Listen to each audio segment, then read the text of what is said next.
Hello guys, in this video I'll be showing you how to fix this issue about the lighting problem. Let's show you the issue.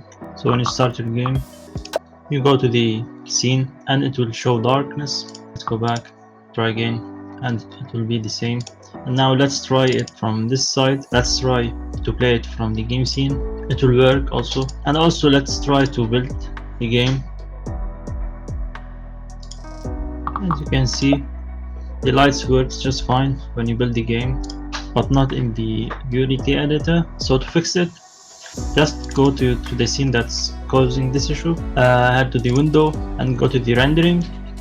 After that, go to the lighting and just press on the generate lighting,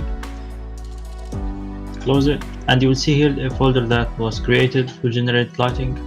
Now go to the main scene, save it, okay, and here you go, it fixed. Now Unity does this issue to let the editor more performant and this stuff, but we fixed it like that. And also if you want to do in any scenes, you just press on the scene, and also you can go to there, press on it and generate lighting. And that's it for this video guys, hope you liked it. If you want, I'll show you how to do these UI stuff and music and everything, the system. I'll be doing some more tutorials about this. I'm building my game called Ants vs Bees. It's based on the tower defense game, so hope you guys like it, and if you want, check other tutorials vids. In the time being, peace out.